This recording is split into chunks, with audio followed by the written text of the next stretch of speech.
Welcome, welcome.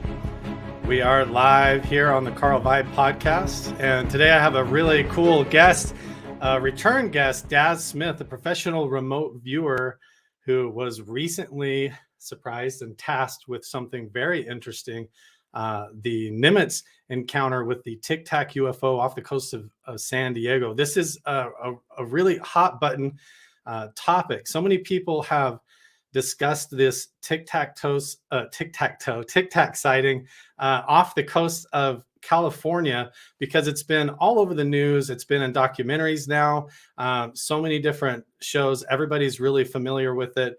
It's all over UFO Twitter. Everybody wants to know what this is. Is it a drone? Is it an experimental craft? Is it extraterrestrial craft? And so everybody has different theories. Everybody has done a ton of different analysis on it, but it's very rare that you have a professional remote viewer, someone who is trained and has a high level of accuracy and credibility, who was double blind tasked to remote view the Nimitz encounter with the Tic Tac UFOs to find out what happened. What are the craft made of? Are they craft? Are they being piloted, and what are they up to? So today we're going to actually dig into that remote viewing session with Daz Smith himself and go ahead and bring him on board to the show. Welcome, Daz. I'm so glad to have you back. We started talking before we even went live and almost forgot to go live because I got a million questions for you. So thanks so much for coming back on the show, Daz. Yeah, it's awesome. It's great to be back. We always have a good chat, so it's great to be here. Yeah, definitely. And, you know, in the last time we talked, I am so fascinated with the topic of remote viewing, just the aspects of it, not only with the involvement that it has to do with the topic of UFOs and the paranormal and mysteries and things like that, but what it has to say about us as humans and human consciousness and our relationship with reality. That's kind of where I came into it, was that meditative side.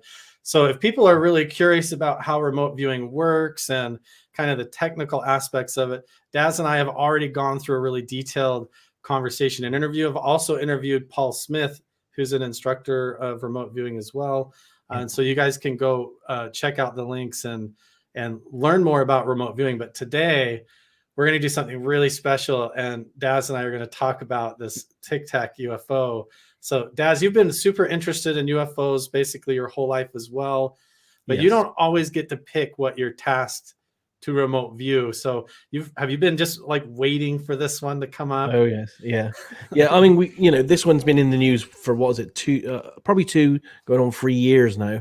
So I've been waiting for this one. It's been on my list, and it's on my list of tasks that I'd like to task other remote viewers to look at as well. So yeah, it was pretty awesome to get this one tasked with. And literally it's hot off the press. We only had the feedback on it literally 2 days ago. So yeah, it's all new. So when you guys are tasked with this, it's not just you that does it. There's a whole team of you. How many people were specifically tasked with this one?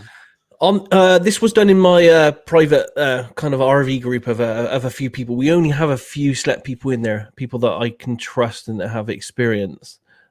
So we had a tasker on this, Carl. She tasked the target, and we had 4 remote viewers work this on this occasion. Nice. I see Niam is in the comments. He's from Farsight Institute as well, right? He was one of the viewers on the project. So yeah, if you want to maybe ask him a few questions as well, I'm sure he'll share what he got. Nice to have you over in the comments there. So we'll get maybe a second perspective. So you just recently got to review everybody else's results as well off of this encounter.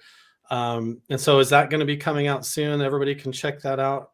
Yeah, we literally a few hours back, Naeem, myself, and a few others met up, and we went through. That was the first time I saw all their data as well, which was, for a remote viewer, that's an awesome time to see that other people got the same stuff as you got, and also to see the new stuff that they got. So I saw that a few hours ago, and we're going to be putting that out as a video sometime later this week. We've all agreed as well to release all the paper remote viewing sessions from all the remote viewers as well, so they'll get to see all the raw data. Awesome. Because that's what's so amazing and rare about what's happening in this remote viewing movement. right now is because you've got enough people now working together in this topic where you're getting the feedback, and the professional atmosphere is sort of emerging in this environment to where you guys are getting confident, where it used to be something where everybody treated it like, I don't want to do it. Joe McMoneagle was like one of the few people who went on TV and would do remote viewing sessions, live and stuff. And the courage that it would take to like put your abilities to the test, because you just don't know if it's going to come back. But the fact that you guys can share it together, that we have the technology today to be able to do that, live and test your results and track it and compare. So you guys got tasked with this one, and then you're able to come back independently afterwards and compare your results. So was it interesting? Did it match up, or is there? It was very interesting because, and what we find within remote viewing, especially when you work within a small group, is that there's some kind of mechanism, and we don't know how this works. It might just be by chance, but I don't believe so, because I see it happen so much. But we see this kind of phenomenon happen that the target seems to be almost cut up perfectly between the different remote viewers. So one remote viewer will seem to be focused on one point, another one will focus on another area, and so on. And so, but you will get a general overlap in the middle, but you'll also have each remote viewer generally looking at a separate part. And I still don't know how that works, but it's genius to watch when you all get together for the first time. You're sat around and you're all going for the data, and you're all just sat there with open mouths going, because it's just awesome, especially on a case like this, because a lot of esoteric cases don't have sufficient feedback, and feedback is very important in remote viewing. Right. Because if you don't have sufficient feedback, then you can't check the data to see how accurate it was. But we're lucky in this case in that we have the video films now, and we have the witness testimonies from all the pilots and even the observers on the ships. So that that alone is a real good data in a UFO case that's quite rare. Right. So you have multiple aspects. You have like Kevin Day, his testimony as the radar operator. You've got like Sean Cahill, who literally is like on the deck looking at these things with binoculars with his own eyes and watching their behavior. You've got Alex Dietrich, Chad Underwood. You've got a whole spectrum of professionals, pilots, military, Navy personnel. And then on the other side of that, you've got professional remote viewers like you and your team, all independently tasked. And now all you guys get is what did you get on this tasking? Was it just like a set of numbers, or was it like you've got it on the document I sent you. I can't remember what the number was, to be honest, off the top of my head, but it literally was just a number. In this case, it was the number HF21 -1017. That's a bit long for me, so I always only end up using the last four characters. So I literally just used the numbers 1017. That's all I had on this. So you basically everybody went off of those same four digits then, and so they get the HF 21-1071. Yes. And to be honest, the eight digits like that are they're a remnant from when this was a tool used by the American military for spying, and they originally started off. They were using actual real coordinates, right? Which had the eight digits or the 8 characters. So that's why that's a legacy thing, really. I mean, in reality, we didn't need anything. You could just tell us to go get the target, and we can do it. But it's good to have a number for admin purposes, so we can call a project by. And it makes sense when you get esoteric target or something in a different time period or something that you wouldn't want to necessarily use coordinates. And it seems like I remembered Joe McMoneagle talking about how when they were using coordinates, that you'd get remote viewers that were doing sessions every day almost, all day, like a full-time job. So they'd almost get intuitive about where coordinates were. And then they'd start to analytical overlay that it was a target in Russia just based off of the numbers being actual. So randomizing it almost adds that extra layer of validity that you even want. You want to be as blind as possible, so that when like you and Niam and everybody compare your results at the end, when it comes back matching, it's like you guys all got a different perspective of the incident. Like somebody may have seen it from overhead view, somebody saw it first person view, somebody experienced it very inside from a technological perspective, and somebody Yes. else. So you get all these different Yes. angles, and then at the end you compare that, and it's like you layer that together and get the whole picture. And Yeah, it builds a really succinct picture. And I think I don't know how the mechanism works, but I believe it works in some way based on who you are as a person in your life experiences, and carves out what piece you'll do based on that. Really, I don't. Again, we don't know how it works, but we've done enough of these experiments now involving teams that this carving up process seems to be, to me anyway, I believe it seems to be intelligently controlled. I don't know what that says about the process itself, because it almost, to me, makes me believe now that the process behind remote viewing has some kind of consciousness to it, and that's a whole other question altogether, really. Right, like the remote viewing conscious environment has sort of a intuitive mind of its own, and decides who gets to see what and in what order and how much, and then and pulls it does it other away, things, or some kinds changes it on you and everything, right? Absolutely, it does other things as well. You may be involved in experiments, and you may feel that you're coming to a conclusion where you know something absolutely perfectly because it's been explained to you through remote viewing, and then all of a sudden your next project will flip entirely on its head, almost as if there's a trickster there laughing at you, saying, "Oh, you thought you got it, you haven't got it after all." That Right, happens so much. and this is something that you hear all the time throughout history, and even like encounters, not to totally jump topics, but things like when you start talking about Skinwalker Ranch and different things, that becomes like this trickster entity or being that can play both sides.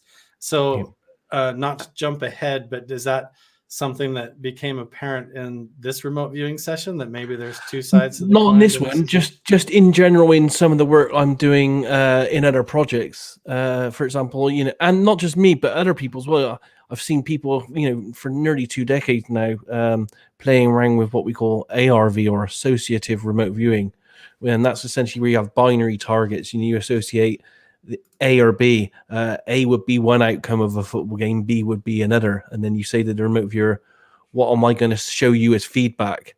And then they're trying to predict what they'll get as feedback, which will be the outcome of the game. That should be very doable. But we're finding over the decades and tens of thousands of remote viewers working on this on many different groups, that there seems to be some kind of trickster element in that as well. And we just don't know what's happening there to cause this trickster element. And it may, various things may be in play there. I have a belief that it may be something to do with life goals, and just because I have the want myself to win 134 million on the Euro Millions lottery here in the UK, maybe it's not part of my life goal to do that, because if I did that, I probably would never remote view again, because I'd be traveling the world. Right. So yeah. Yeah, I think there's a larger universe and consciousness involved here, other than what we just want as people. Right. There seems to be, like, you can sort of, as consciousness, we talk about manifestation and purpose and intent, but that seems to be sort of like setting your sail or turning a rudder in a much greater universal cosmic ocean. Yes. That you're that you're sort of nestled within, that as a Just, part of. Yeah. Just because we all want to win 100 million on a lottery, and there are tens of thousands of remote viewers trying this over, two decades. I only know of a very small handful of cases of people that have won the lottery, and the largest amount I've heard of being won was something like 125,000. So it's not the massively life-changing millions that's available. And you have to answer yourself the question: if there are tens of thousands of remote viewers trying this on a daily basis, why isn't one of them winning when us as remote viewers can nail other targets fairly easily?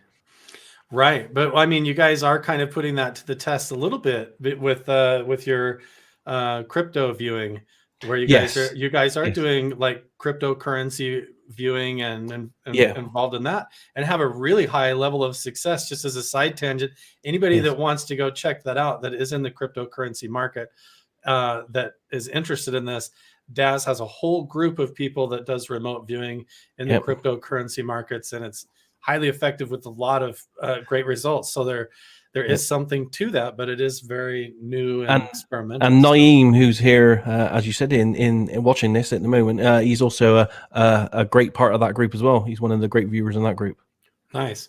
Yeah. And so there's something to do with the fact that, there is going to be a near future outcome in the next 48 hours where you're able to actually sort of see that, because the near future outcomes are already sort of collapsing, as opposed to winning the lottery where you're just completely blind on some randomized outcome. It's totally Schrodinger's box, It's strange. Again, we know so little about the mechanism behind this. We do well on crypto viewing targets, looking at crypto markets, absolutely, because we're all making, good income off of it, and so are our subscribers, because they tell us this. I've had subscribers tell me, you've made me 10x my investment in a year. Right. But it seems that when we want to go out on so greedy, I have to call it greedy, because I guess it is greedy purposes, where we want 100 million, or we want to win the lottery for insane amounts of money. Something happens at that stage that hinders or stops us, and it happens so much that I can't believe it's chance. I can't believe it's chance that tens of thousands of remote viewers over 2 decades can't crack it. It's really interesting, and it seems to be like the same mystery that's gone on in ancient cultures forever ago. You see it echoed into the shamanistic practices and the oracles and different contact with the phenomenon and things.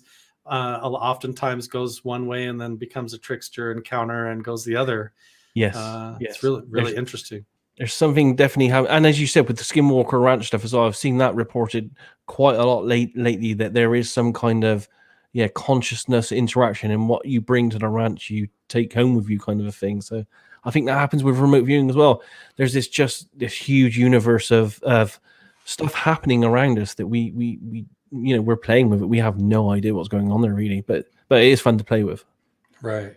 So you've been waiting a long time. Have you ever done any other UFO remote viewing targets before, or is this one of your first ones you've actually No, I've done quite a few over the years, from Roswell, Area 51, Phoenix Lights, a couple of Adamski UFO cases I was given over the years as well, Rendlesham Forest. I think that covers most of them, actually. Maybe a couple of other smaller events as well over the past 2 decades, but not, in the grand scheme of things. Probably UFO target wise, probably adding this one as well, probably about 12 out of tens of thousands of remote viewing sessions. So the percentage isn't, massive. Right, because you don't get to pick, like, you're tasked with whatever you're tasked, and that comes up based on what somebody else is interested in usually. Absolutely, yes. So it doesn't happen as much as it may look like out there. It's just that the vast majority of the projects that I do, if they are boring, you tend not to make YouTube videos about them, because no one wants to see them. So it may look like, if you follow my YouTube channel, I've got 4 or 5 UFO videos on there. But that's in reality, it's probably 10 or 12 targets over 24-year period that I've worked. Right. And a lot of times when you're tasked with a target, you'll revisit it 3 or 4 times to complete an entire session. Is that true? Yeah. And we all did on this one. We started off with the tasker being adamant that we would only do 1 paper session on this, because, they didn't want to be classed as maybe front loading us by seeing our data and then getting us to go back and get more information. They don't want to be termed as leading us in any way. But Coral saw the data, and she said it was such amazing data, and she wanted to know so much more that she felt obligated to send us back to get more. So you just said to go dig deeper, and so you did, and then so that's what we're going to look at now. If you're cool with that, we're going to go ahead and pull up. Go for it. These are your actual notes. So I've seen you do it on a that's all my remote viewing there. And in the beginning, it's got the target details there that were given to me after I did the entire project. So I put them on the front. Okay, so I'll just go ahead and scroll down through, and you can kind of navigate me as the narrator here, and I'll probably have a million questions, and then we'll also see if anybody has questions in the comments section. I'll pop them up on screen, and we can field those as well as we go. So let's see, as you were tasked with the Tic Tac UFO incident, what you saw. So you had no idea going into this. You just see this HF211017 number, and then you get into this meditative, intuitive state of mind, and off you go. Yeah, and to be honest, I don't really go into a state of mind. I literally just sit down at a table with a coffee and a pen, and just actually, it's not even a pen now because I do it all on a tablet. So it's a tablet and a coffee, and I just do it with my headphones on. Gotcha. Okay, so very casual then. You're not even really having to go through a whole setup or anything. No, I just spend literally a minute saying, okay, just trying to relax myself, saying, okay, I got to do this. How can I have a personal mantra that I say to myself, I can do this. I got to get the information that the tasker needs. So just try to put everything aside and literally say to myself, right, let's just get to it, and then put pen to paper and go. Okay, so this stuff initially that we're going to see on screen, this am I to take this as this is what was the target was that was that was what yes. That was what Carl wrote down as the target, and we like to write it down on a sheet of paper at some point because that's what we essentially will assess accuracy against, which is what she wanted us to go out and get. So that's what she wanted us to get, and that was the feedback which everyone has seen. The video, the Nimitz video of the UFO in the FLIR camera there. Okay, so now you get your initial you start to write down the 4 numbers, and then and as you can see at the top there, out of the 8 digits, I only used the last one, so I wrote down that they're targets from Hellfire, and it's 1017.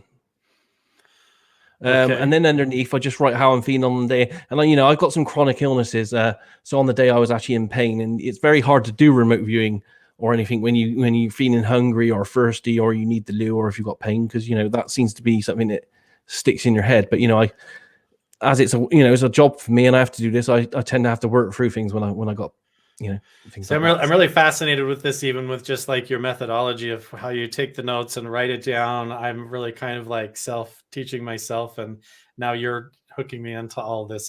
Where you put your notes and all that's really fascinating to me as well. And it's what I use a method called CRV, controlled remote viewing, and it's very structured in that everything you see on the page has its place on the page, and you have to put things in those pages. Like at the top there, I've got the details like the page number, the date I started in the top right, the time I started, and it's got all these details, just in case we might want to go back at some point and see, okay, if I was accurate or if I was inaccurate, was there any sunspot activity, or was the moon out, all that. So we record all the time, date, and everything there so that everything's down on the page. And for future reference, as this evolves, 40, 50 years from now, these types of notes, I'm sure like if these sort of details were in Ingo Swan's early notes, it would be hugely beneficial. If that was all in there, it'd be really powerful. Yeah. Okay, so you get to number 7, and then and this is what we call an ideogram, and the pen doesn't leave the last digit you write, and you almost let your hand move spontaneously into what we call a gestalt. So it tries to condense all the information about the target into these very basic forms. And on this one for me, it had 2 parts, and the motion of the pen was down in circles, up and across. The target felt soft. And then under the B thing here, I wrote that this was all about energy, movement or motion, and it was smooth and it was slow. And then I had an AOL there, which is your mind coming in with a guess. So once your mind starts to see these clusters of information, because it wants to please yourself and the tasker, it jumps to conclusions, which we call AOLs, and we always mark them on the right-hand side. And at this stage, because I saw this energy that was moving, it felt like it was above ground. Because I was a guess, I just write that there above ground. Yeah, your subconscious wants to constantly play Wheel of Fortune and be like, yes, I'll take an A, I'll take a this. And it's trying to guess the answer the entire time. Absolutely. And it totally clouds what's right in front of you actually going on. So yeah, this reminds me so much of the Roswell energy when you did that one, kind of the spiral energy coming down. You'll see a lot more of that in a minute, yes. Okay, cool. And at the bottom there, it just says, feels wispy, like I'm like thin cloud. So it felt, already I'm seeing something that's happening in the sky. Okay. And you already wrote AOL, this is above the ground? Yes, Okay. So I move on to page 2, and I do the same again. So I write 1017 and instantly move into a pen automatic diagram. And here it's clearly, because my ideograms are very visual. So my ideograms kind of are quite an interpretive of what it would look like if you were at the target. And here you can clearly see something that's in a downward spiral motion. And that's what I wrote there. Something's spiraling downwards. There's a soft movement. It's glowing, soft, in motion, above to below. And I got AOL sky. So I felt that it was definitely in the sky here. Right. Okay, and then this is another repeat here. Yeah, me doing a repeat again there. Again, slightly different drawing here with a bit more detail. So you can see something in a downward motion, but then there's a B thing at the end of it. Yeah, now all of a sudden out here at the end of the point, you've got like, uh-oh. Yes. So I got the A motion, and A is the motion. So that's a motion. It was controlled flowing, and it was obviously downwards. Then B is an object, and it was glowing and small, which instantly made me think, oh, hang on, a small glowing object that's moving in the sky, that's got to be a UFO. So that's why I had the guess there. Okay. But in this case... also, you're really good at what you do, Daz. I know that's an AOL, but I mean, that is what this is. Yeah. I mean, in this case, I've actually... Sometimes AOLs kind of match the target, but there's a lot of wrong information. In this case, the AOL 100% matched what the target is. Yeah. So fascinating. Okay, so we're already getting pertinent information that matches the target. That's already lining up, and now we're going to start narrowing in here. And because on my last bit of the previous page, I was talking about an object. When I did the numbers here, the 1017. I guess I had it in mind for object, and here you can see my line has changed now. It's very angular now with straight lines and corners. When I get that indicates to me that there's some kind of actual man-made structure involved. So I'm looking at a structure now which is complex. It's layered. It's got a layered arrangement. It's got an esoteric metallic feel to it. And as soon as I wrote the word metallic, I had an AOL of it felt it looked gold or bronzy color. Felt like it was glowing, full of energy, exotic, and it had an alive feel to this. And then that alive feel to the metal made me think of an AI. That's why I wrote that as an AOL. I would like to mention that Commander Fravor, when he first saw the Tic Tac UFO above the water, when it was hovering above the surface of the ocean, he described it moving in a cross pattern going north, south, east, west, like a ping pong ball being shook in a mason jar, just going ding, ding, ding, ding, ding, ding, ding, like super fast. Which is immediately what I thought of was just kind of the emotion of the object, just the energetic sensation of the object. But yeah, that's very interesting. Yeah. So then, doing the number again there, getting the ideogram, as you can see, it's like clearly motion in a downwards with a little object thing on the end of it. And I wrote there, it's an object, it's white, glowing, small, opaque. And then if you scroll down a bit more, I've got there, it's a guided motion movement, and it feels mind-driven. And then I got the word intention. So the intention of the person using their mind was driving this. So clearly right now, I know it is not even though I'm not meant to be thinking about this, just by that data alone, you can kind of come to a deduction that it's not like a 737 or something. Right. Yeah, you're onto something different here. Yeah. Again, spiraling motion downward, and I got downwards movement, spiraling motion, which just hearing that, seeing that alone come through, that gave me in the AOL crash event, and it wasn't a crash event or that we know of, but we don't know all the details of this case.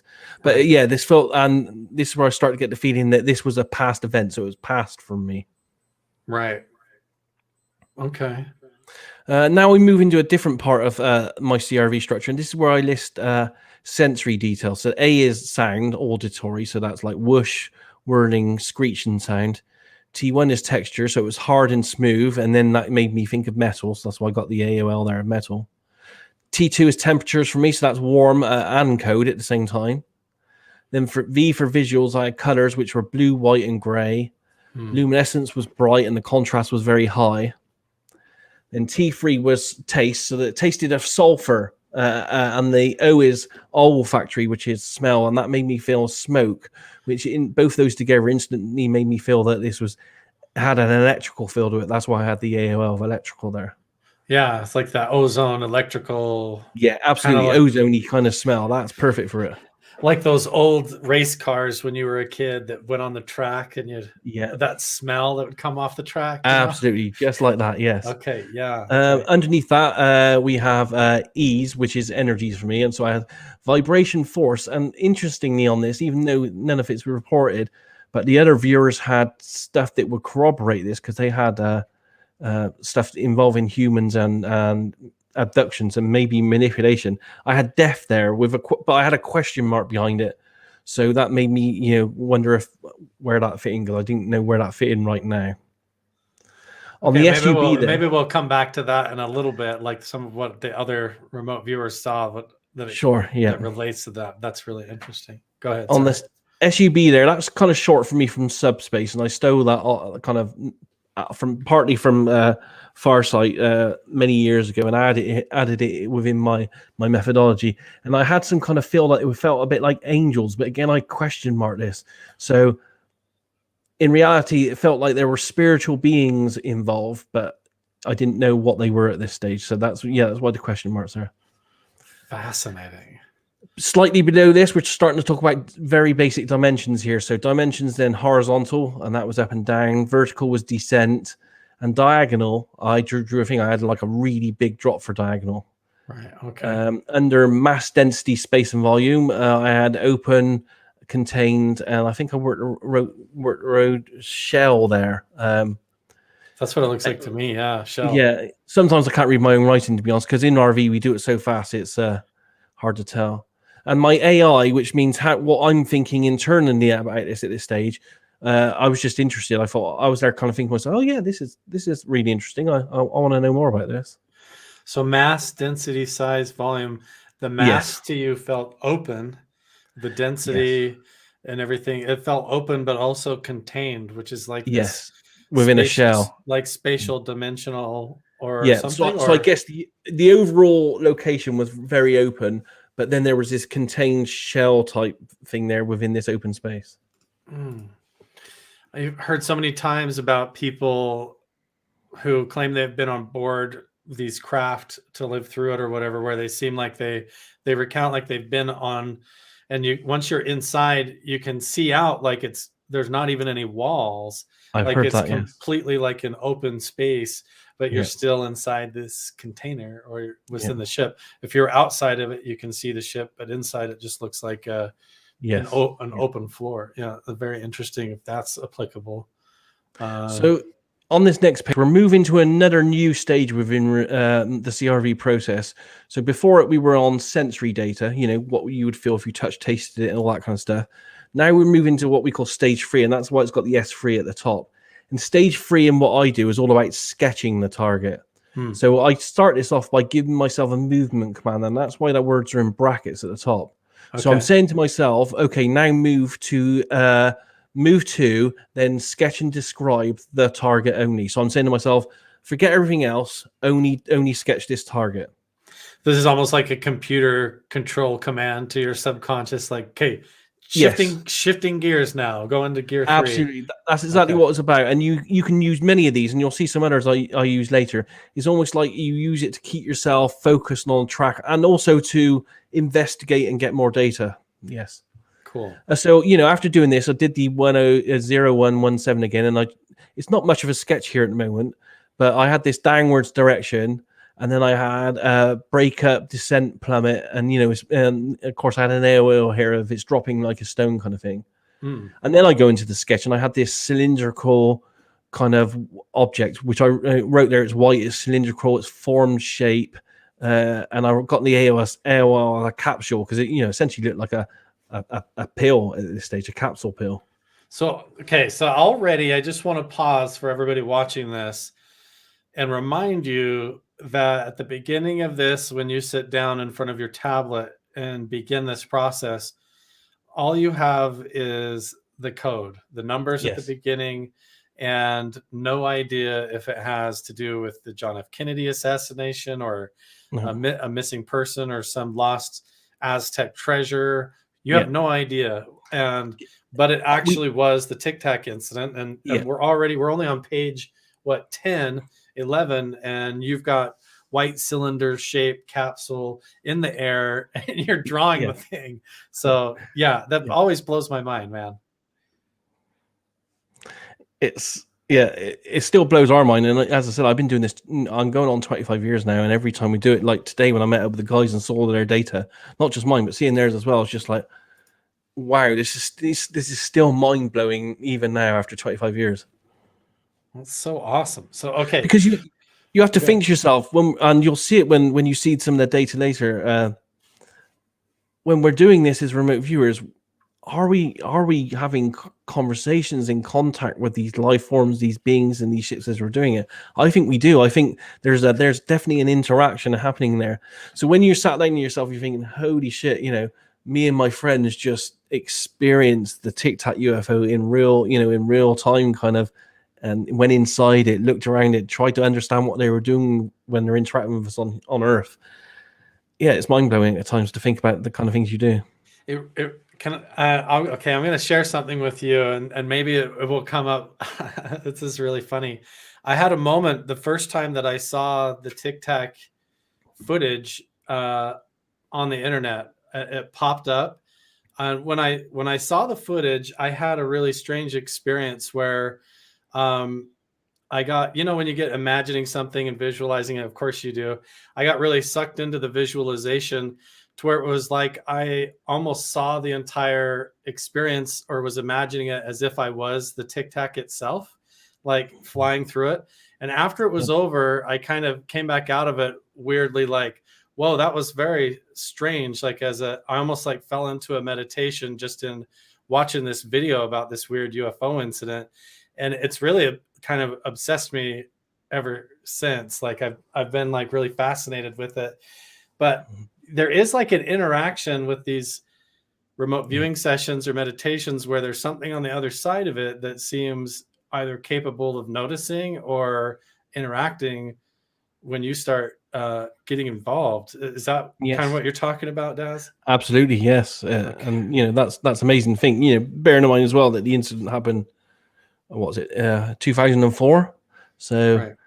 We're almost, again, we're not only explorers doing this, but we're also time travelers as such. Or, you could look at it this way. When the incident happened in 2004, was it already preordained that me and these guys would be remote viewing it?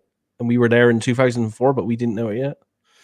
Right. I actually, after the experience, I actually got off my phone and I showed it to my wife at the time, and I said, this is going to sound crazy, but I almost feel like I was part of that, or like I did something there, and it makes me nervous, and it weirded me out for a couple of days. Like I was like, was that me? Was that Tic Tac? Was I meditating? Did I manifest something? But I feel like I was experiencing what you're describing. Maybe. Well, strangely, because I've just done this, this RV session, and we'll go through because I did this 3 times. I went back to this same thing within this RV session. The session 2 talks about how the whole event would be a spiritual awakening for a lot of people on the planet, and I think that's probably what you were going through, which is the data I recorded was, and I believe I've seen that. Believe we've all seen this. Since all these videos have come out and the American military come forward saying, okay, yeah, this stuff happened, I think the consciousness of people has shifted a gear in relation to the validity of UFOs and other beings now. I think things have changed. I even at the time, Daz, I think I even have it in a box. I painted a picture of it, so of the meditation I did when I had it. So we'll see. It'll be really weird. If I get off, you might whip that one out then. Yeah, we'll have to pull that out here in a second because really so this is just me exploring a bit more there, and you can see that because at the top of the page I've wrote my instruction. I just wrote, okay, I want more. Right. So that you can see the pictures in a bit more detail now because it's got a back end to it. And I've marked there, I've annotated it with A and B because I wanted to find out what the A was. And the A is just open code air, which is moving and it's high and it's spacious. The B itself is a hard man-made, curved, long, metallic, vibrating, buffering the air and frictions. But I also wrote there that this feels wrong. The angle of motion did not feel controlled. I don't know what I mean by that. It just didn't feel like it was moving like a normal plane type thing would move, I think. like maybe not analog or something in a weird way. Yes. And weirdly, right at the bottom there, I wrote a note to myself. Part of me wants to start to make this into a plane sketch. I now know why, because we also now know, now that I have feedback, of course, we all know that it wasn't just a UFO object, that it was it flying in the skies. There were jets there as well. So I think I was starting at this stage to pick up that there were also planes in the air as well. That's why I was thinking, oh, look, I want to write a plane here as well. It's also interesting that the Tic Tac resembles like the fuselage of a plane without any It does wings as well. too. Yes. So I could totally see that. Like, and you've got the AOL of being missile-like, which I could totally see. Yeah. And I was worried here at the top of page 10 that I might be going off on a tangent with imagination. So I wrote there, in case I am AOLing, which is imagination, move to my first ideogram and then sketch it from that. And my first one was about motion. So you can see I've done a motion thing there. And I've just got words like motion, movement, and an expression of energy. It's flowing, gliding feel to it, soft flowing in a controlled movement. This is highly energetic and it dissipates. And this is a vehicle, because I've got AOL of a vehicle here. And then at the bottom there, I got this other little sketch, and I wrote falling leaf motion.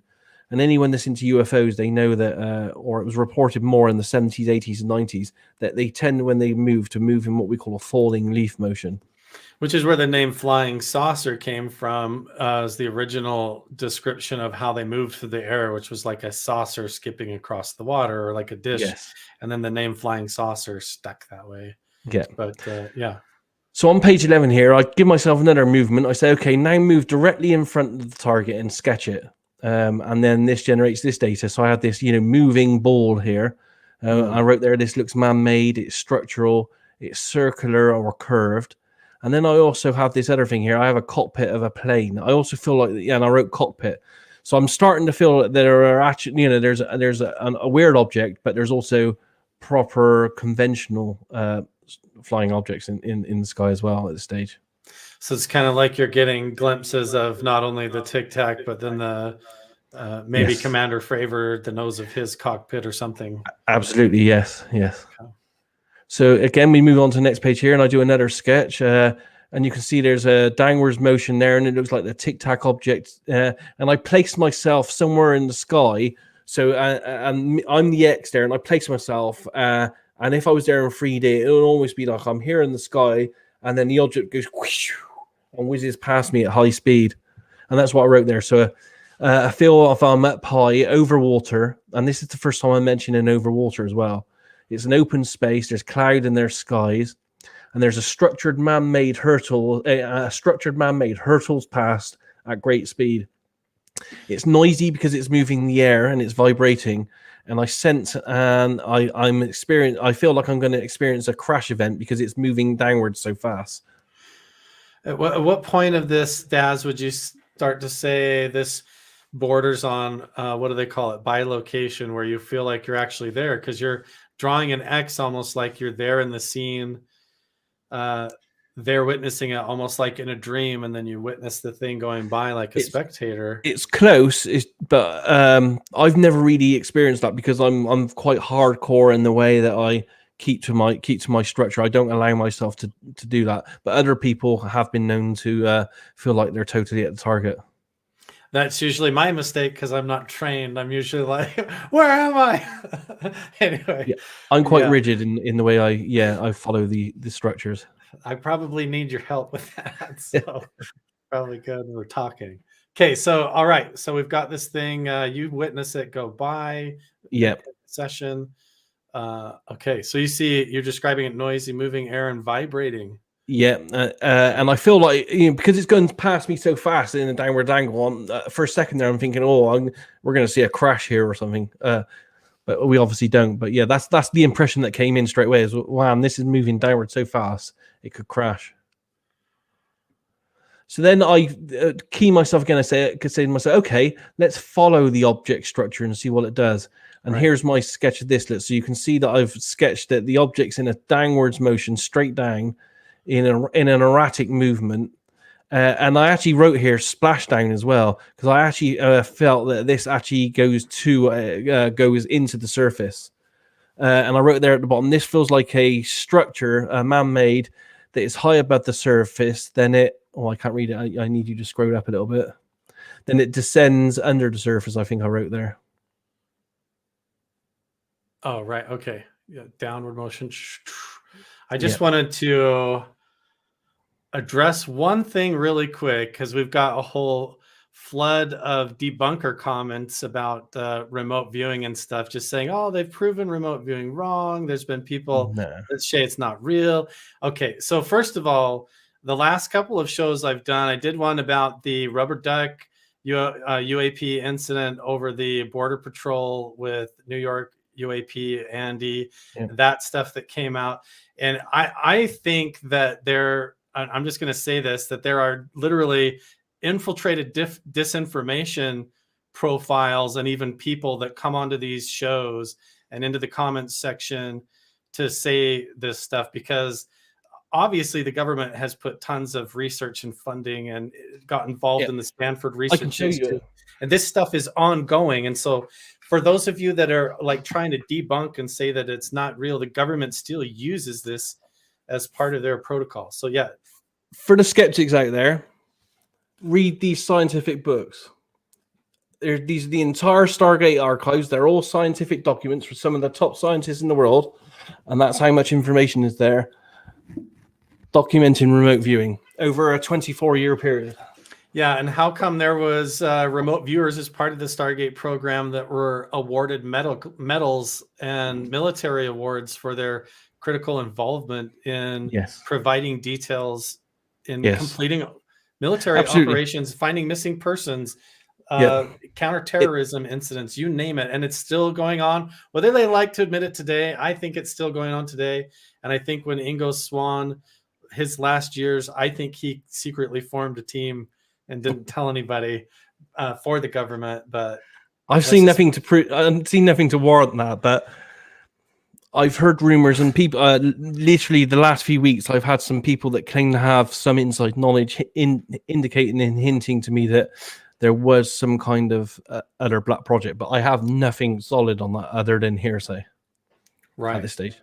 But, you know, just to add to what you're saying, there's more than enough evidence now to prove that remote viewing works. But we have to be honest, it doesn't work 100% all of the time.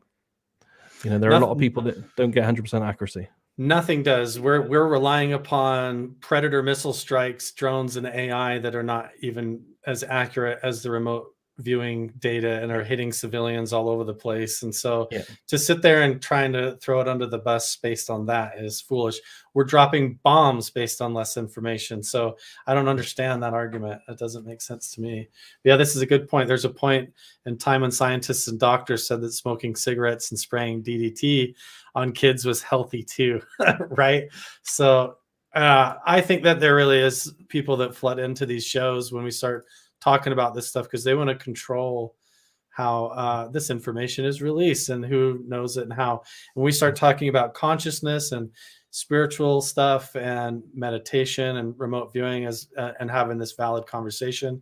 It freaks certain people out. They don't like it.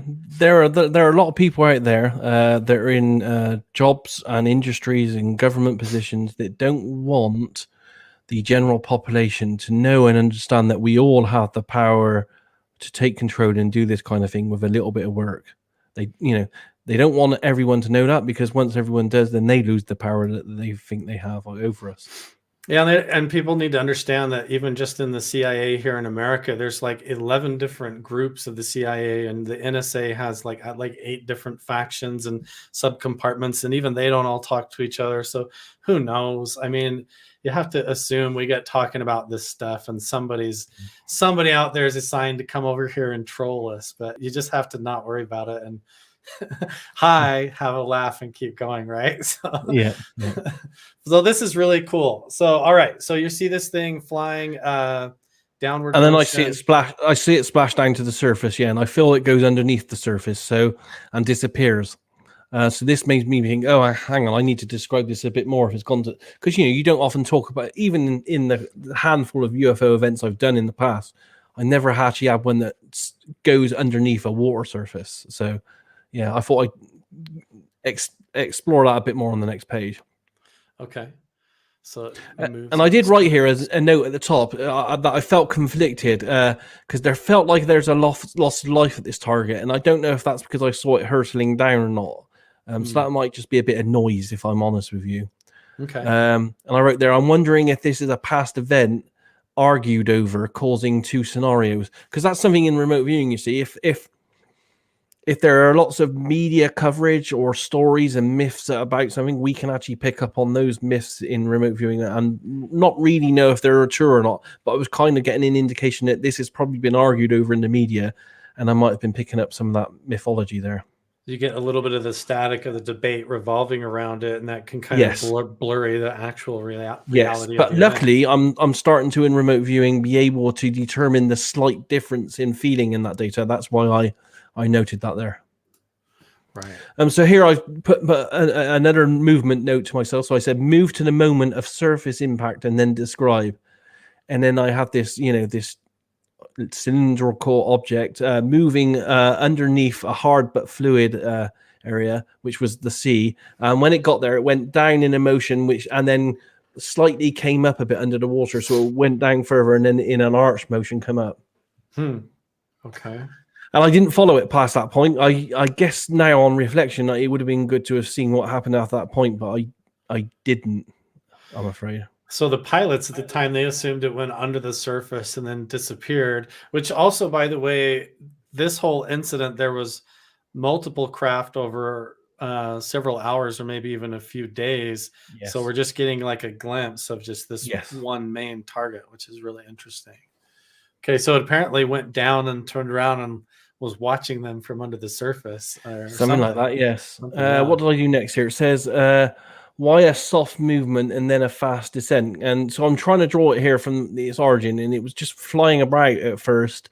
And then where I got the X there, that's when something happened. And I wrote here underneath it, X, what happens here? And I felt like there was a clicking sound or some kind of siren or emergency or situation. And I feel, to be honest, that maybe the object was, just doing its own thing, flying around.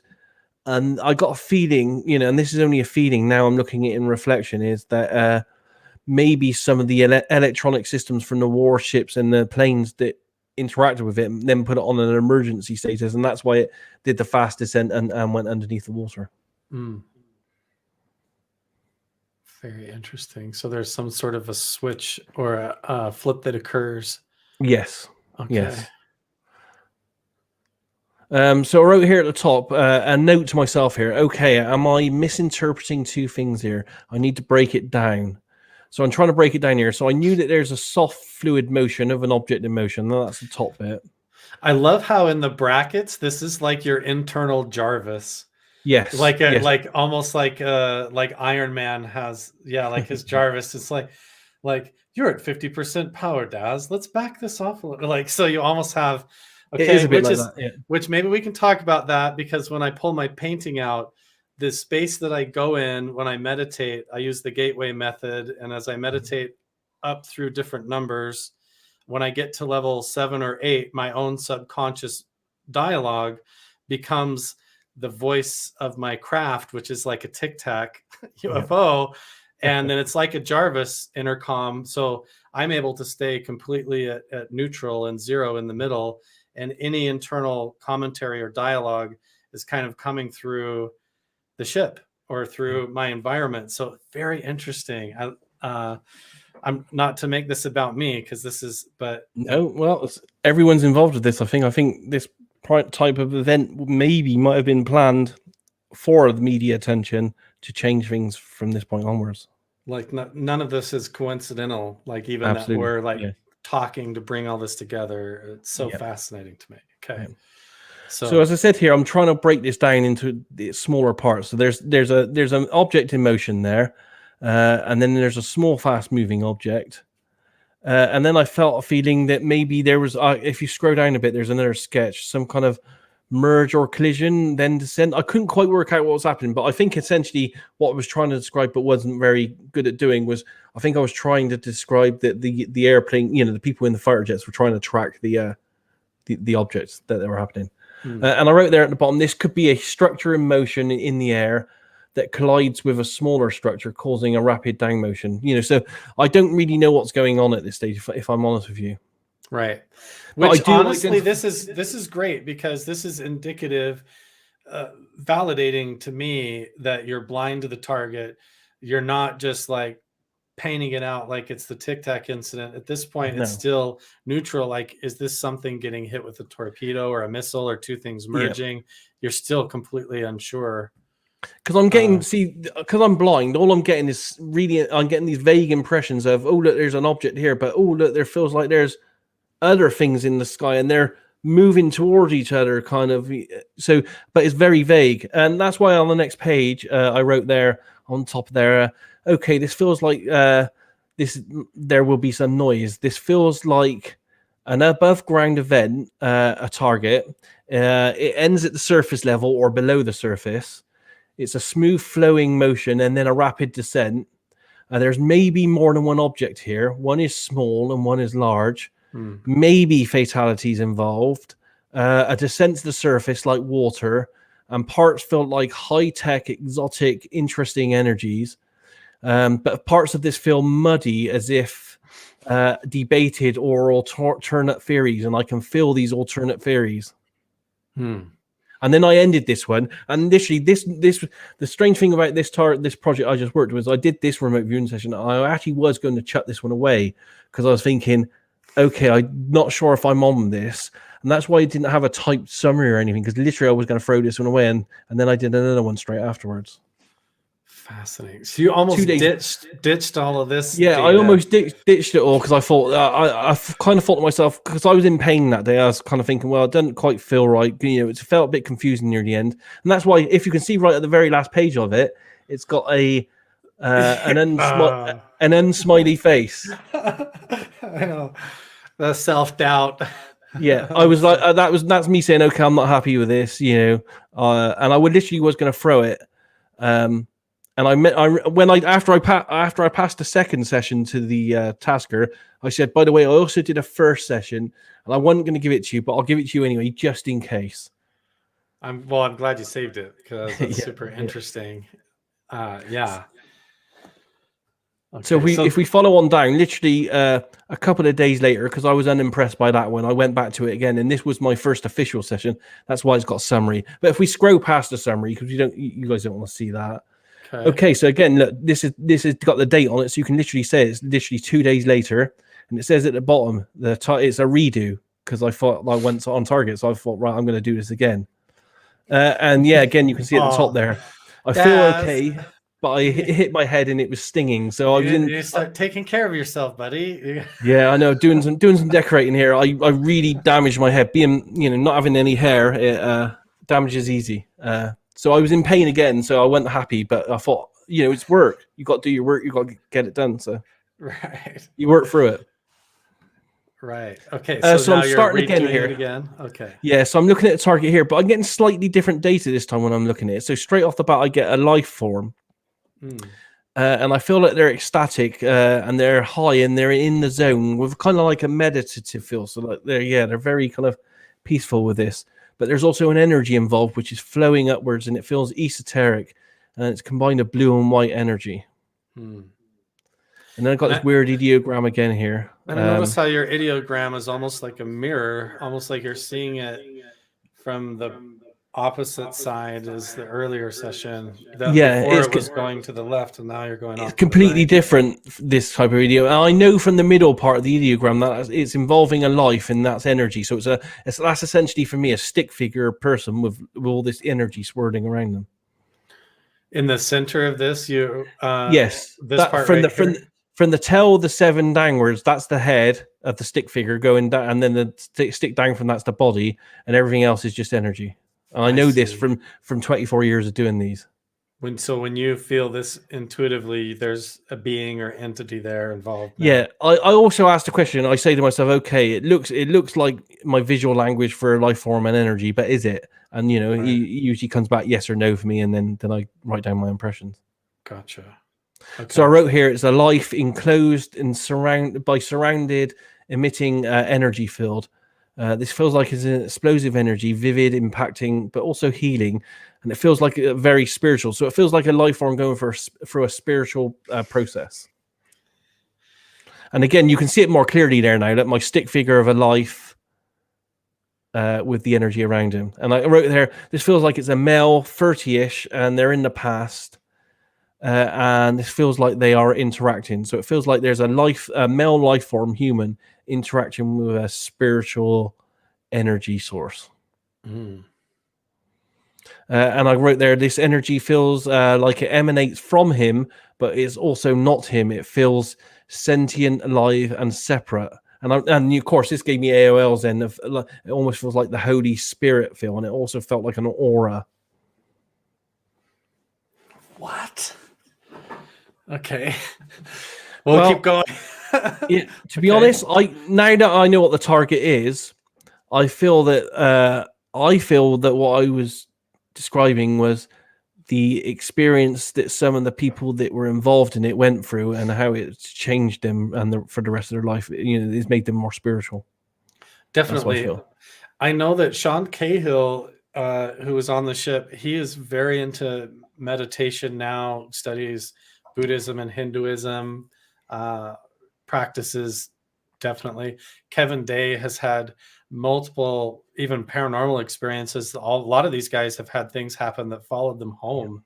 All sorts of different, and it makes you wonder if it's like enhancing them as an individual, like unlocking their own abilities that interacts with the environment, or if it's both. I think it's doing that and more. I think all the people that have watched the videos from it now all have a more open mind and more of a spiritual way of being as well. Because for the first time, we're having definitive kind of evidence that we're not the only beings in the universe. Right. It's definitely impacted me. I mean, I can't even help. I will get into that here in a second, but this is as far as I got scrolling through from what you've sent me so far. I haven't seen the rest of this. You're in for a treat then. Yeah. Okay. So again, this is a life form, in energy there. I know that from my pictures. Yeah. So lots of energy there, really big. So when you get this like swoop that crosses over almost like the head like that, that's yeah. Okay. My ideograms for me have always been visual, so I know what's happening. And I wrote there, this is energy in motion, and it's subtle and sparkly, and it feels like chi energy. The chi energy we get from the earth and from the body and from Tai Chi, all that Eastern mysticism type stuff. And of course, that was quite, and then that gave me a quite vivid picture, which you'll see on the next page, which I just had to get out of my head. So that's why I did the color picture below. Oh my gosh, dude. Okay. So this is me trying to draw the human being going through this spiritual transformation. And it felt like their entire chakra system was opening up, and they had this huge aura around them. It was like a total spirituality event for the people involved. Right. You literally drew all the chakra zones. And it's the first time. It's like a person being meditating. Yeah. I think that's me trying to probably be symbolic of them going through a spiritual, it's the way that the only way I could do it. And I wrote here, I had this strong visual in my head, so I just had to draw it. At least, even if it had nothing to do with the target at the time, I was thinking, I have to draw this just to get it out of my head, otherwise it's just going to sit there. Are you certain it's not to do with the piloting of the craft? It could be. It could be. All this is interpretive, and that's you probably have to put my data with the other people's data, and then get a bigger picture. I can only give you my impressions on it now that I know what the target is, because there was this feeling that the craft was driven by psychic means, by the mind. Right. Yeah. By like a pilot basically doing this to control it. That's fascinating. So I tried to get back on track here and do another ideogram, and I got a life there, and I know there's an interaction. So there's probably two life there. There's one above each other, and I wrote here underneath it, just wow, a huge spiritual feel from this. A life is exposed to a life-changing spiritual type event situation, which when you speak to the pilots, they will all admit now they went through a life-changing spiritual type situation. So I think that's what was happening there. Definitely. Yeah, all of them, everybody involved has, and everybody that witnesses it trying to understand it. And Yeah. So this is me going through the stage 2 stuff again. So, you know, sounds, textured smells. So there's not a huge lot there, just lots of stuff to do with electronic energy kind of thing. Lots of rainbowy colors, lots of energy, ozone smell again. Lots of wild, receptive, natural energies. Yes, and you know, and I wouldn't get much on. Well, on the dimensions actually, on the vertical, I got rising, and the horizontal, I had the word plane. I don't know what that means, but whatever you get in RV, you just have to write down.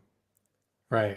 And I got an AOL there on the right hand side of time, so this one had an element of time as well. But you know, my feeling at the end of this here was I felt that this was I was actually watching a beautiful thing happen here. I was watching someone start a spiritual transformation journey.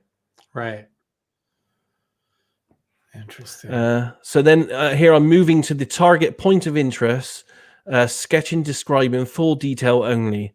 And then I move into my sketch below it there. And essentially I've just got a person, and I wrote there, this feels like a life covered in light energy. And I wrote the word blessed there because it almost felt biblical as well, because it just felt like someone was having a real kind of like love type spiritual moment. Yeah, it was an awakening for them. And you have no idea if this is like a crewman or the pilot or the pilot of the my Tic personal Tac? feeling is it was one of the pilots Of one of the F-16s, or yes, yeah, okay, interesting. You know, because they probably had a bit of a closed mind before, but this whole event changed them, opened them up forever. So I was trying to look at this a bit more, and I was trying to look at the hand of the person, and they just had this, you know, they just had this real glow of energy and aura energy around them, you know, almost like they didn't have it before, but they do now that they've, you know, they're opened kind of thing. Right. And I wrote there at the bottom, a strong feel of seeing a hand, but with their light energy all around it glowing, you know, and I wrote there like a heater, because I've seen heaters do this as well. And then right at the bottom here, this was the weird bit. I said move directly in front of the target in sketch. And I just had this image in my head of Jesus, and I don't know why. Maybe because it just felt like a really amazing spiritual event that just popped into my head. So I got a feeling that's noise, but I think it was just trying to symbolically show me the spiritual changing event that this event had on the people involved. Dude, you should make these into T-shirts. That's awesome. It's a terrible sketch of Jesus. No, dude, I love your Jesus. It's so cool. That's a great Jesus. I knew that was Jesus. Just looking at it, that's Jesus. How is there Jesus involved with the Tic Tac? But yeah, it's that spiritual presence. As I said, I think it's symbolic in this case. It's just like, because you know, this kind of stuff's so hard to get across in words and pictures to a remote viewer. It sometimes gets away and it gets across in whatever way it can. Yep. Right. And Michael corrected me, FA-18s. Yeah, I've been saying F-16s, but FA-18s. Yes. I should get that right, because you never know if the pilots are actually going to watch this and they're just go, oh, yeah, you know, just get frustrated with me saying everything wrong. But okay. And then I got this weird sketch here, and I wrote there, this is an interaction between two different energy sources, two different life forms. The top one is more angelic feeling, and the bottom one was more human. So I think I was just picking up on their energy signatures here. And, you know, I'm just trying to describe again that behind the scenes of this whole event, there's this definite spiritual awakening thing happening. Almost like two spiritual souls interacting or looking at each other. It feels like, very interesting. Okay. So I wrote there in the brackets at the top energy. So I'm thinking, okay, if there's an energy, let's have a look at this. And I just wrote there, it's fuzzy, electrical, and alive. It's blue, white fizzing, and it dissipates, and it comes from above, and it's all encompassing. And then my notes here were, it's a creative, spiritual, good and wholesome, positive feel. It's esoteric like an energy, but it's also alive. So it's an energy being. It feels like a human life is being inspired or nudged or helped by a higher thing. Are you Christian, Daz? I'm not. I don't really have. If I have a religion, I would say my closest religion would be the Jedi's off the Star Wars film, because I believe in the Force that it goes for everything in the universe. So this connects everything in the universe. That's so fascinating. It just occurred to me that that AOL with Jesus, but not even as a Christian. Another interesting. To be honest, it might be because one of the only times I felt amazing spiritual energy within 25 years of remote viewing was in a session where I was tasked to look at Jesus dying on the cross. Really? So maybe it might have something to do that. It might be a personal kind of slant on it. So Interesting. yeah, as I wrote here at the bottom there, a human being's being inspired, nudged, or helped by a higher thing. So yeah, it feels like behind the scenes here, even though we didn't know it at the time, or maybe we didn't know it. Some kind of spiritual events happening to change the people involved in this event. Gotcha. And I wrote here on the next page, I almost feel intrusive, like I am being allowed to see an amazing and personal event, and I feel honored in this. A real sense of an ancient energy, past owed, angelic in nature, not alien, but not human either. So I tried to ask what, and I had this weird sketch there, and then I just wrote the words, it's more than anything. And, you know, I got the NaOL there of the force, because it just feels like this connective kind of powerful force that was throughout the entire galaxy or universe that was involved in this. It's Obi-Wan Kenobi, Daz. That's who this is. It looks a bit like him, yeah. Yeah, but the Force does relate, though, and people don't know this, but George Lucas is a Buddhist. He claims that as Buddhism is his faith, and he took a lot of those ideas from yes, absolutely the legends of this. What is it? The Seven Samurai, which is like a Buddhist Eastern mythology with the chi. You know, they believe in the chi energy that moves through the body, comes from the earth. I believe all that as well. I believe everything in the universe is connected. That's why remote viewing works. I think so too. Arthur Young, the inventor of the Bell helicopter, he was involved. He did a lot of consciousness studies before Bob Bigelow did.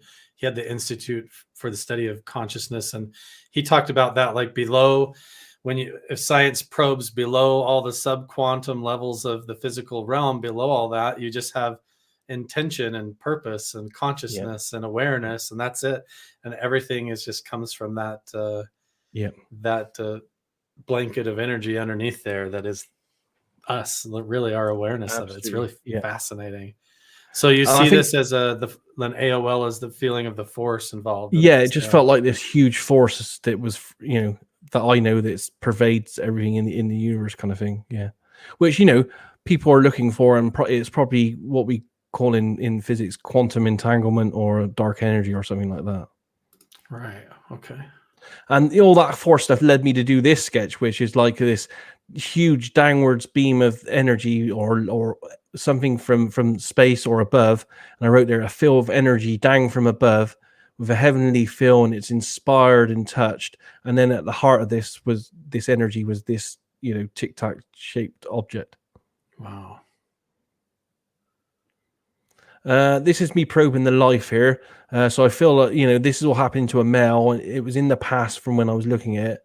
And it was all about being wise and a transfer of knowledge. And this will affect change, and it will spread. And this involves a life in the past, involved in an event involving energy from the universe that inspires the life and starts them on a transformational process, which is all about change.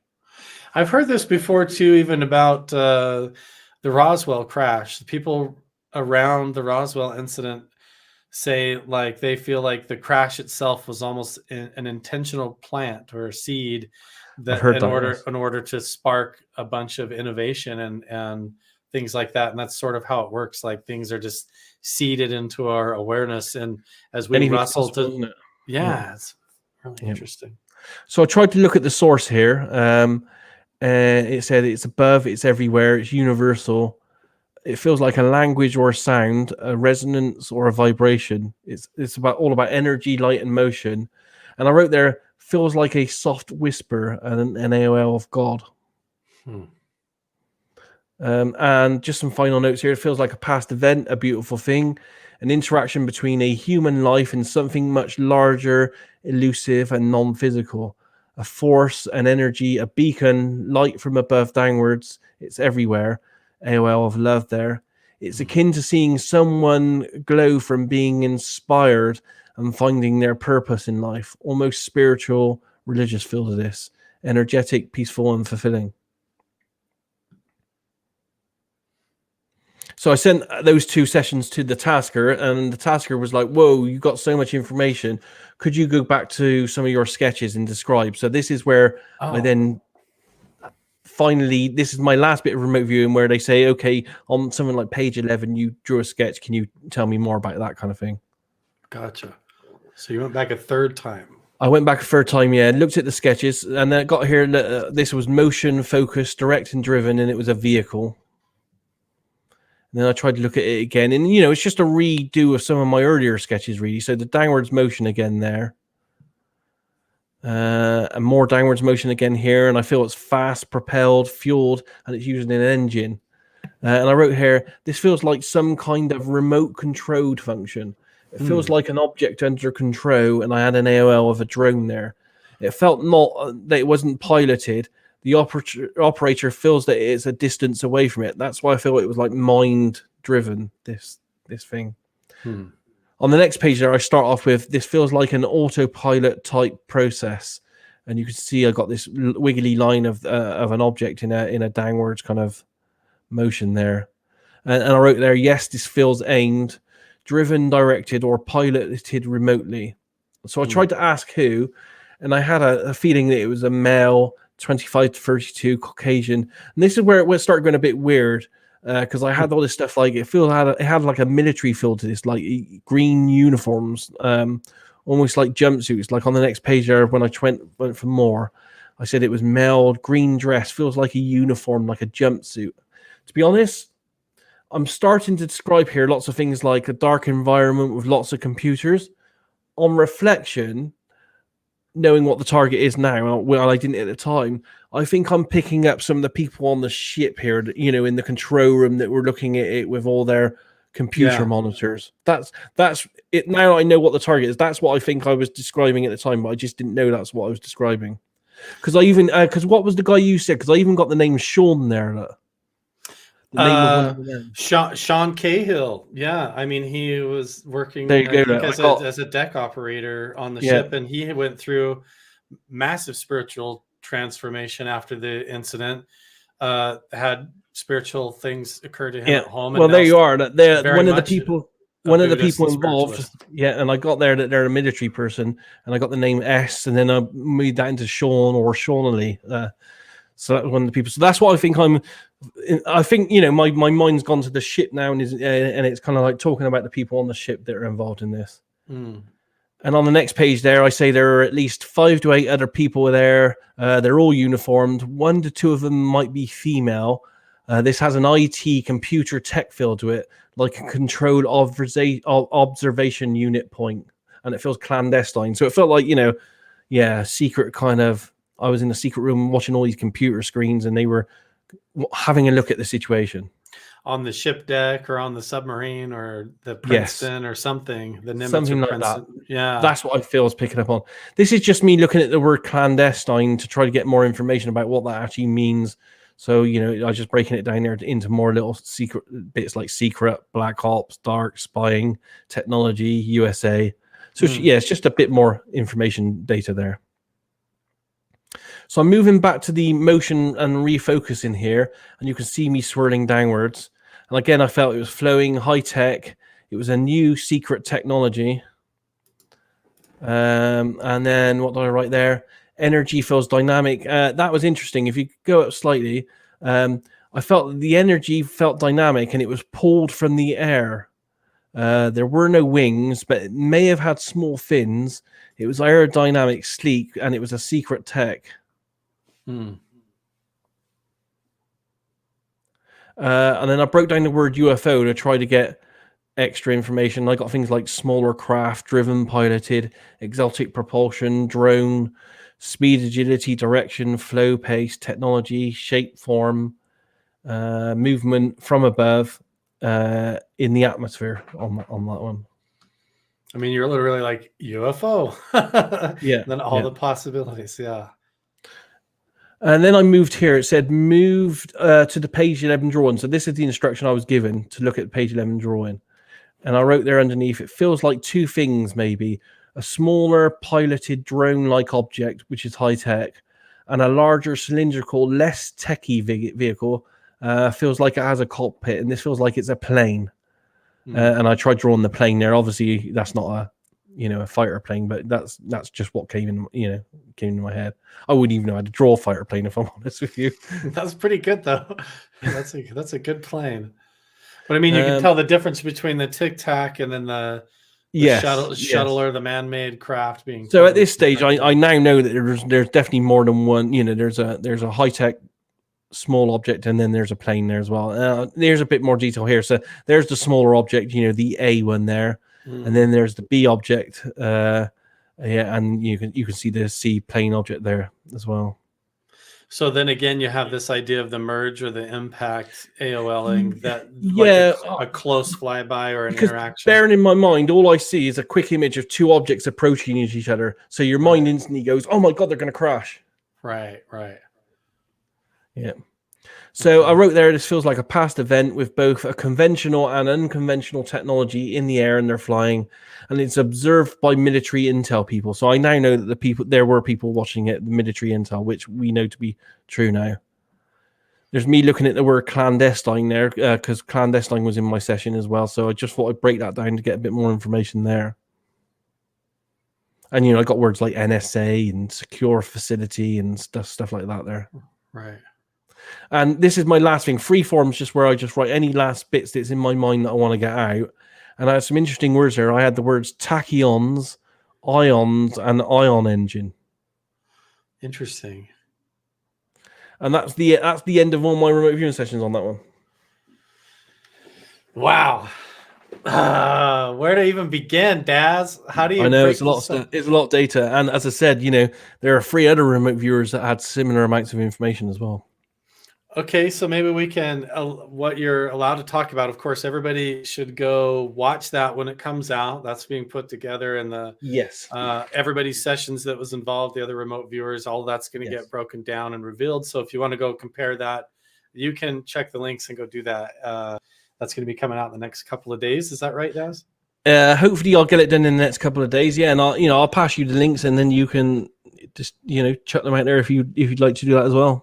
Will do. I'll check them out there, and then everybody can compare. So what did you notice then that? And to be honest, if you're interested at some point, maybe I can get if you've got the capability, I can get the entire team on to have a chat with you.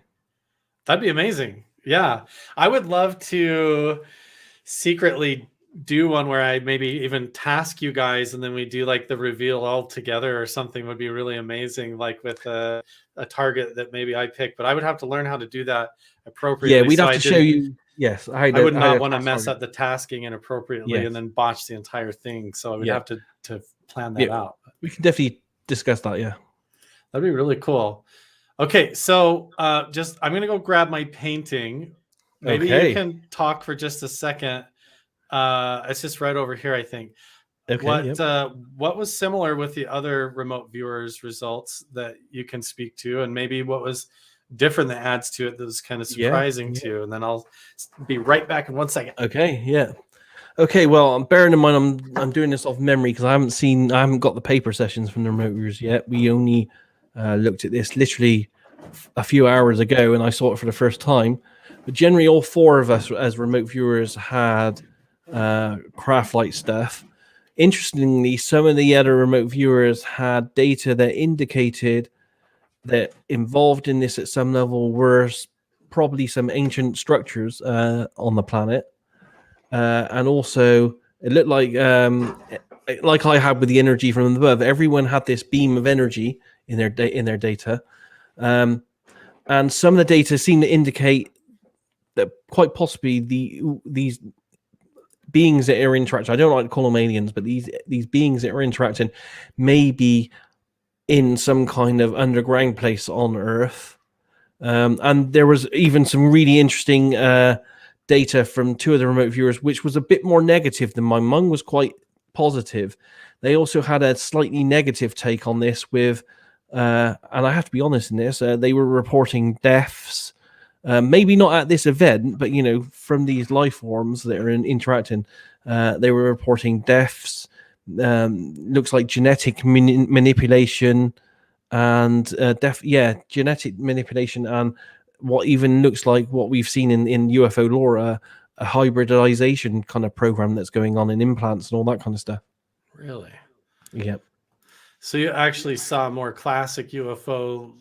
Some of the other people saw Two like of the remote viewers, the other remote viewers did describe classic UFO stuff with human abductions, mutilate, and I would say some of the evidence was deaf stuff, and some of it was there's one of the viewers did see a female human I would say mutilated, and samples and stuff taken from that life form, and also another female in stages of some kind of, I would say, hybridization program, maybe with an implanted pregnancy or something like that. I don't want to jump to conclusion, but that's the kind of thing that was indicated. And this speaks to like kind of how you were saying, everybody gets a different slice of the puzzle or a different piece of it, a different perspective. It looks like a lot of your remote viewing data that came back had to do with just the environment around the craft, the interaction between the pilot and the crew members, and then the ship itself, kind of like as an external point of view, almost like a fly on the wall. But then other people might go into the craft and the intention of the beings inside. Absolutely, followed them back in some way to where they, where they're originating from in their local, capacity. So maybe some underground base, maybe in the vicinity of some of these ancient sites, kind of thing. That's what was indicated in the RV data. Interesting. Okay. Yeah. So let's see. I'm going to share my screen here. Okay, so I couldn't find the painting, but I do have it on Instagram. I painted this a while ago. So I do the gateway method, and I found myself entering in this meditative realm like a Tic Tac shaped craft, and then from the inside going through a protocol of meditation, and then sort of transcending into this cloud space. And then this is sort of like how I feel, almost like a energetic DNA helix that sort of can come out and astral project or remote view travel around. But this is like sort of like my containment bubble where I do a lot of things. It's very interesting. So when I saw that the meditative stuff and the chakra symbols and the Tic Tac and the conscious control of flight, like I'm not afraid to share all this stuff and get weird with it, because I think it's all connected in some strange way. Absolutely. Yeah. To be honest, your painting looked very similar, I would say, to I had all these ideograms of a life form in energy and stuff, and that looks like just for me being a visual person, looks like a life form at the top there, encompassed in energy and stuff. So I start like in just this empty space, and then I find myself going into a realm that feels enclosed. Like I'm going inside of a bus, or almost like a camper, but it's very big inside. And then it's kind of feels like a capsule like this. And in there, I do a lot of spiritual work. And then after I reach a certain point, my subconscious goes out like a overlay, like Jarvis. And then, this would be like me, my awareness coming out like as a projection of that. Really interesting. But that's amazing. And I've always said this to people in all my talks, and when we talk about this stuff, I truly believe, because I'm a creative person, I'm a graphic designer, that where I get my creativity, all my ideas and inspiration in my design work comes from the exact same places where the remote viewing stuff comes from. So it's probably the same with you, with your creative process in that painting as well. It's fascinating. I need to learn more remote viewing and learn how to do it for real, because it just feels like a artistic, visionary kind of creative experience I'm having. And a lot of the remote viewers out there are very creative people. Like Niam, who works for me, he's a very accomplished musician as well. I don't know if you've seen any of his music. It's fantastic work. I myself do lots of photography and sketching and all that kind of stuff all my life, and many of the other remote viewers have artistic pursuits as well. It's fascinating. It has something to do with that tapping into that part of the awareness and I'm intuition, that flow state. I'm absolutely sure it's exactly when I'm trying to find the logo for a client and I'm trying to come up with it in my head, I'm sure that information, that inspiration comes from the exact same places where the RV stuff comes from. So Daz, we've been going here for about an hour and a half, but I want to spend some time here. Really quick, what do you think is the Tic Tac? Do you think after remote viewing it and looking at the sessions, this idea of it being conscious and aware? Is it a UFO from another planet? Is it like a formed single cell life form from deep space? How do we describe this? What is it? Yeah. Well, there's definitely a technology from, if I go on the RV data and and also the video footage, it's definitely solid. It's definitely physical. My impressions were that it wasn't piloted, or it was piloted remotely. But I also felt that it had a sentience about it, and I feel it's because the craft and whoever pilots them are symbiotic in nature, so they are really connected, almost like living energies off each other. And I don't know how they do this, but I think I may have talked about this in some kind of in the chat view. I think that the craft themselves are almost like a living craft, and maybe it's incorporating the DNA of the pilots and the people into the craft itself. So this symbiotic connection is a two-way street. Some kind of telepathic mind linkage thing that's going on there. It's very hard to put into words, but yeah, it's like the craft is a craft, but it's also has a sentience to it that's linked to a life form. And I can't at this stage, from what I've seen, tell you if they come from another planet or whatever. There's no data there that indicates anything like that, other than they're extremely high tech, and they seem to have a dual purpose. Because I picked up that the events were spiritual for the people involved, and I guess they were in this case, because we didn't hear, or we haven't heard any reports of any of the pilots being abducted in, mutilated or being touched in any way. But we do know from UFO lore that these type of entities from that are interacting with us have done that in the past. So I can understand why the other remote viewers picked up on that. Right. So you're saying it's complex. And this has come up before. I mean, Paul Smith mentioned this in the interview that I did with him, when he saw a craft or remote viewed a target that was on the backside of the moon. He described a ship that was like a Tic Tac UFO, and that when he viewed it, he felt like, even though it was a past incident, that the ship itself was aware that he was remote viewing it at that time, and that it was conscious and aware, almost like the ship itself is like a single cell organism that has a mind or an awareness or consciousness. Yeah, I would go along with that. It seems to be something like that, and it's very hard for us to put into words, especially when we're remote viewing it, because everything's a bit obscure from us. But yes, I would say there's a symbiosis going on between pilot or owner of the craft and the craft itself, and the craft does feel essentially almost like a living.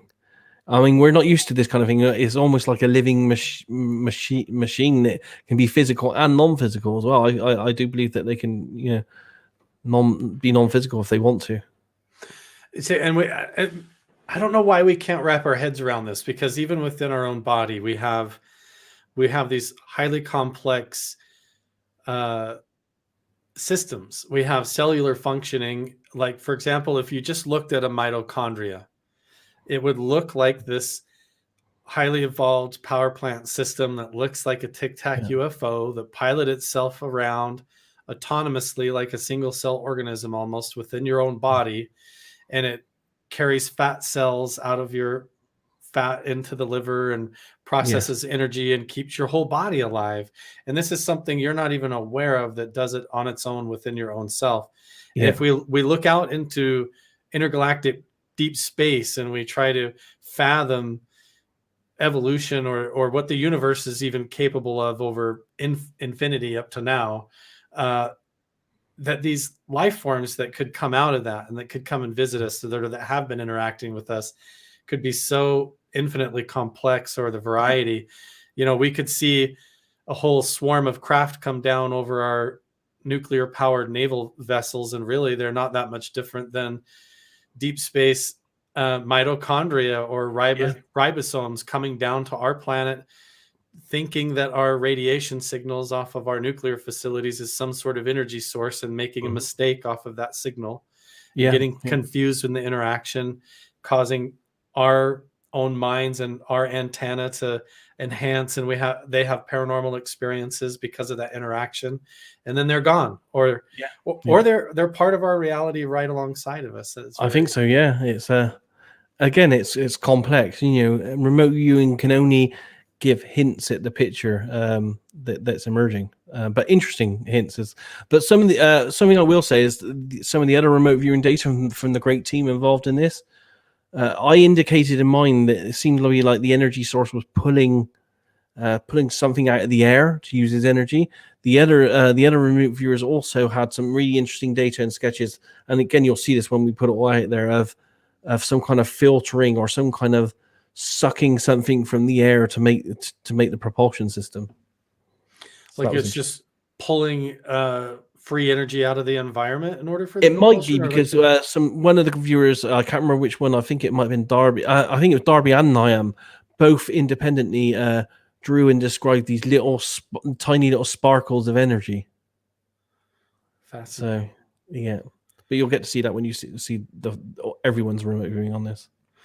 Okay, well, everybody should look forward to that, and the new remote viewing sessions coming out. Where can everybody check that out, Daz? Is that going to be coming out remote viewed? It would be on my remote viewed YouTube channel. That would be where main part of it is, and the description will link to all the paper remote viewing sessions as well. And I'll let you have the link for that in a couple of days.